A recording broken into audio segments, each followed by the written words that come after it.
Middle ഈസ്റ്റിനെ യുദ്ധത്തിലേക്കും ദുരിതത്തിലേക്കും തള്ളിവിടാൻ ഇറാനെതിരെയുള്ള ആക്രമണത്തിന് കോപ്പുകൂട്ടുകയാണ് അമേരിക്കയും ഇസ്രായേലും. ഈ ഘട്ടത്തിൽ സൗദിയുടെ പുതിയ നീക്കം അമേരിക്കയെയും അതേപോലെ ഇസ്രായേലിനെയും ഒരേപോലെ ഭയപ്പെടുത്തിയിരിക്കുകയാണ്. സൗദി അറേബ്യ എക്കാലത്തും ആശ്രയിച്ചിരുന്നത് US-നെയാണ്. അമേരിക്ക നിർമ്മിക്കുന്ന ആയുധങ്ങളുടെയും പടക്കോപ്പുകളുടെയും ഏറ്റവും വലിയ വിപണിയാണ് സൗദി അറേബ്യ. F-35 അമേരിക്കയിൽ നിന്ന് വാങ്ങുമെന്ന് ട്രംപും MBSും പ്രഖ്യാപിച്ചിരുന്നു. എന്നാൽ സൗദി അറേബ്യ ഇപ്പോൾ ചെറിയ ഒരു ഷിഫ്റ്റ് ആ വിഷയത്തിൽ വരുത്തിയിരിക്കുന്നു. തുർക്കിയുമായി ചേർന്ന് പുതിയ ഒരു കരാറിൽ MBS ഏർപ്പെട്ടിരിക്കുന്നു. F-35നേക്കാൾ വലിയ ഒരു ഓഫറാണ് തുർക്കി ഇപ്പോൾ സൗദിക്ക് നൽകിയിരിക്കുന്നത്. സൗദി അറേബ്യ വിഷൻ 2030 എന്ന പ്രോജക്റ്റുമായി മുമ്പോട്ട് പോവുകയാണ്. ഒരു പർച്ചേസിംഗ് മാത്രമല്ല, ഈ ധാരണയിൽ സൈനിക സാങ്കേതിക വിദ്യകളുടെ സഹകരണം പാർട്ട്ണർഷിപ്പോടുകൂടി കാൻജെറ്റ് നിർമ്മിക്കാമെന്നാണ് സൗദിയോട് തുർക്കി പറഞ്ഞിരിക്കുന്നത്. കാൻജെറ്റ് ഒരു കോ പ്രൊഡക്ഷനാണ്. സൗദിയും തുർക്കിയും ചേർന്നുകൊണ്ടുള്ള ഒരു സഹകരണ സംരംഭം.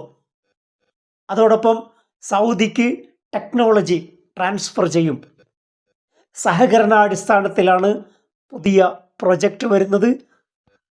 US-ൽ നിന്ന് വാങ്ങുന്ന പല ജെറ്റുകൾക്കും F-35നും മറ്റും പെർമിഷൻ മാത്രമാണ് ലഭിക്കുക.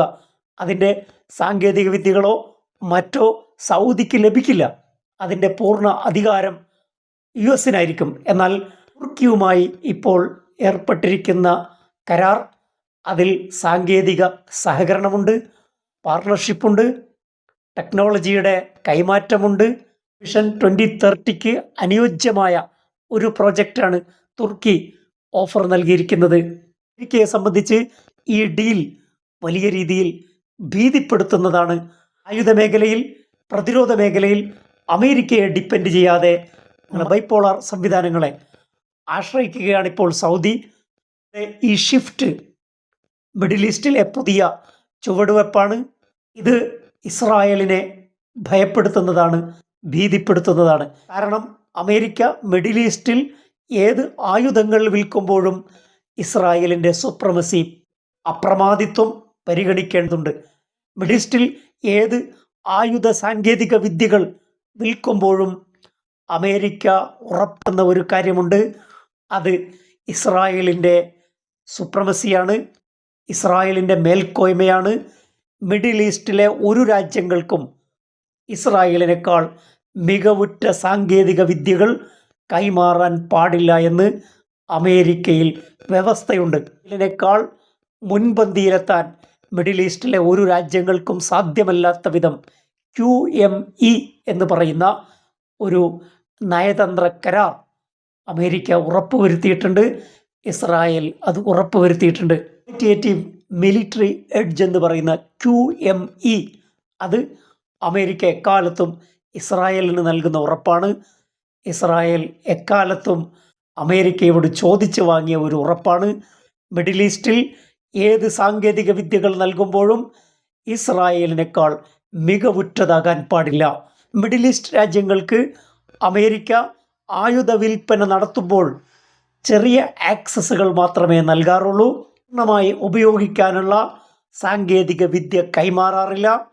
എപ്പോഴും അമേരിക്ക ഉറപ്പുവരുത്തുന്നത് ഇസ്രായേലിൻ്റെ സേഫ്റ്റിയാണ്. ഇസ്രായേലിന് ഭീഷണി ഉയർത്തുന്ന ഒരു സാങ്കേതിക വിദ്യയും മിഡിൽ ഈസ്റ്റിന് അമേരിക്ക നൽകില്ല. മിഡിൽ ഈസ്റ്റ് രാജ്യങ്ങളിൽ ഏറ്റവും മുൻപന്തിയിൽ നിൽക്കുന്നത് ഇസ്രായേലാണ് എന്ന് ഉറപ്പുവരുത്തുന്നതാണ് QME. എന്നാൽ ജെറ്റ് പ്രോജക്റ്റ് അമേരിക്കയെയും ഇസ്രായേലിനെയും വെല്ലുവിളിക്കുന്നതാണ്. ഇസ്രായേലിൻ്റെ ചങ്കിടിപ്പ് വർദ്ധിപ്പിക്കുന്നതാണ്. കാരണം ഇസ്രായേലിനേക്കാൾ എഡ്ജുള്ള ഒരു സാങ്കേതിക വിദ്യ മിഡിൽ ഈസ്റ്റിൽ വരികയാണെങ്കിൽ ഇസ്രായേലിന് ഉറക്കില്ല രാത്രികൾ അത് സമ്മാനിക്കും എന്നുറപ്പാണ്. അമേരിക്കക്കെതിരെയുള്ള വെല്ലുവിളിയാണ് ഇപ്പോൾ ഉർദുഗാൻ നൽകിയ ഈ ഡീൽ. പറയുന്നത് പോലെ സൗദിയും തുർക്കിയും തമ്മിൽ നല്ല ബന്ധമായിരുന്നില്ല. വാഷിങ്ടൺ പോസ്റ്റിലെ ജേർണലിസ്റ്റായിരുന്ന ജമാൽ ഖഷോഗിയുടെ മരണം അത് തുർക്കിയിലെ സൗദി എംബസിയിൽ വെച്ചാണ് നടന്നത്. മലയാളികളെ മുഴുവനും പുറത്തു കൊണ്ടുവരാൻ ശ്രമിച്ചത് ഉർദുഗാനായിരുന്നു, തുർക്കിയായിരുന്നു. സമയങ്ങളിൽ സൗദിയും തുർക്കിയും തമ്മിലുള്ള ബന്ധം വലിയ രീതിയിൽ വഷളായിരുന്നു. കൊലപാതകത്തിൻ്റെ നിഴൽപ്പാടുകൾ MBSലേക്ക് നീളുന്നുവെന്ന് ലോകം മനസ്സിലാക്കിയത് തുർക്കിയുടെ ഇടപെടൽ വഴിയായിരുന്നു. ഇപ്പോൾ സൗദിയും തുർക്കിയും അഥവാ ഉർദുഗാനും MBSും തമ്മിൽ സൗഹൃദപരമായ ഒരു അവസ്ഥയിലെത്തിയിട്ടുണ്ട്. ഇസ്രായേലിൻ്റെയും അമേരിക്കയുടെയും ചങ്കിടിപ്പ് ഒരേ സമയം വർദ്ധിപ്പിക്കുന്നതാണ് ഈ സൈനിക സഹകരണ കരാർ എന്ന കാര്യത്തിൽ തർക്കമില്ല. മറ്റൊരു വിഷയവുമായി അടുത്ത എപ്പിസോഡിൽ. Thank you for watching.